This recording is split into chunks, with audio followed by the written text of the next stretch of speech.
The amazing Lissette Hurtado.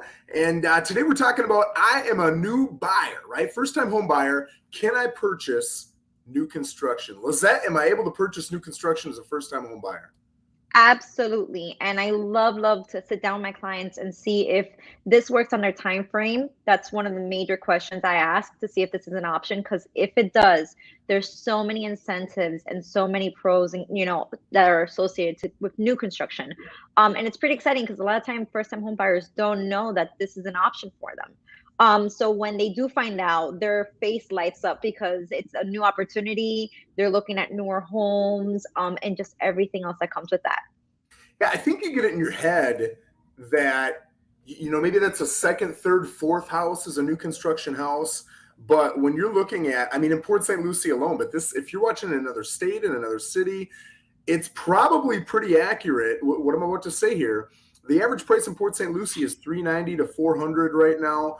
You can get a new construction in that 380 to 400 Yes. range. So it's really not only possible, but it's affordable. And there is zero distinction between a first time home buyer and a second, third, fourth, fifth time home buyer when it comes to new construction. They're looking at the same things. They want to look at your employment, they want to look at your credit score, they want to look at how much you're putting down. But it does not matter if you're a first time home buyer or not. You can still get a lot of the same incentives. There are some great incentives depending upon the builder you're working with and if they've got a particular lender program. Some have them, some don't. I will tell you, run all the costs when it comes to those incentives. Those incentives are awesome, but they're usually built into the cost. They're not just going to give you that Mhm. stuff for free, right? But a lot of times you can get that, right? So it's phenomenal to look around and see what you can get when it comes to new construction. And it solves that problem of I'm picky. We got a lot of people right now who are picky, understandably so. It's a big decision. But if you're picky and there's no inventory, man, new construction can really solve that problem. So tell me, there's a couple different types of new construction out there. If I'm looking at new construction, what are my different options? So you have your custom builder, which is amazing option to have. Financing is a little bit different. It may be a little bit more difficult if you're a first time home buyer and you just started working maybe on your credit or you have limited reserves. So that's one of the options that we have, but we really need to sit down with a lender and see if you would qualify for that.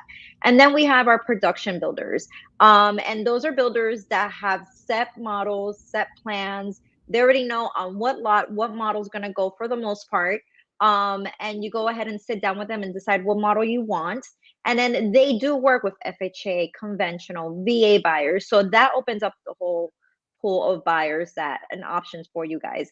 One thing that I love is that a lot of builders do offer closing cost assistance. Now they may not pay all your closing costs, but $1,000, $2,000, $3,000 could be a huge difference for a first time home Yeah. buyer. Yeah. I just did two in the last month, and both Mhm. of them offered $8,000 each for closing costs. So Wow. that's a nice little perk, right? Yeah. And really, when you look at a lender that we probably would have recommended versus the lender they've got, the rates were identical, the costs were identical, everything was identical. So really a good situation. I will tell you, then you might say, okay, when wouldn't I use their lender? I've had situations with production builders, right? Bigger builders who are wonderful till you get that signature down, and then all of a sudden it's tough to hear from them, right? Look up the reviews. If you see that communication is a challenge, realize that yes, you might get the home, but man, if you've got any questions along the way, it might be challenging to get in touch with them. And then it's just an easy question of, is it worth it? Is it worth the, in this case, $8,000? For some people, they're going to say, I'll take horrible service. Just give me the 8 grand. For other people, they want the great service. They want to know that they've got someone there for them. So really, there are a lot of different things to consider. If you get in touch with your realtor, Lissette, me, if you've got a realtor, great. They can show you the different areas where you can get into production building, which right now, Lissette, correct me if you've heard anything different, but pretty much, I'll say this, most builders are 10 to 12 months, unless you're in an area where it's just, they are inundated, right? So I went to, I think it was Manderley the other day. A lot of people building in Manderley. So they're talking 16, 18 months out. That's the only builder I've Wow. heard say that. Everyone else is 10 to 12 months. Is that what you're hearing? I am. You also have certain builders that might have a little bit shorter time frame, but with these properties, you have to keep in mind you're going to have less options just because they've already started the permits and they've probably already started also construction. So you may be able to get in there 6, 7, 8 months.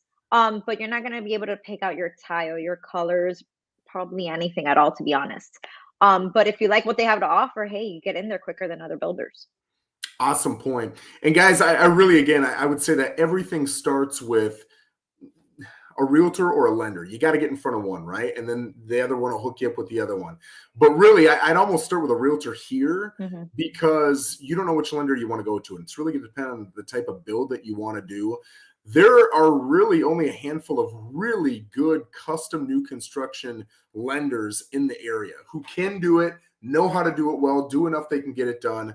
Whereas a lot of lenders can do your traditional VA, FHA, conventional loans. So you're really going to want to make sure you get the right lender for that. But phenomenal topic. If you guys have any questions on this, please put them in the comments, whether you're on Facebook or YouTube. Lissette, I'm going to let you end it out. Is there any great advice that you would give a first-time home buyer when they're trying to decide between new construction and a pre-existing home?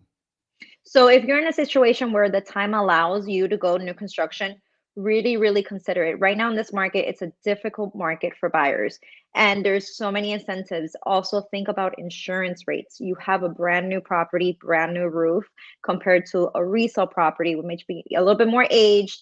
Yeah. You might have better insurance rate on, well, not might, you will have better insurance Yeah. rate on the new construction home. And you have warranty. There's just so much more to consider when you're thinking about new construction. So if it's something that fits in your timeline, really sit down with your realtor, meet with builders, do your homework, and consider it, because it may save you a lot of headaches in this market. I love that. All right. Well, thank you, Lissette. I appreciate you. Thank you, everybody, for joining us. Have an awesome weekend. If you need anything, as always, just reach out.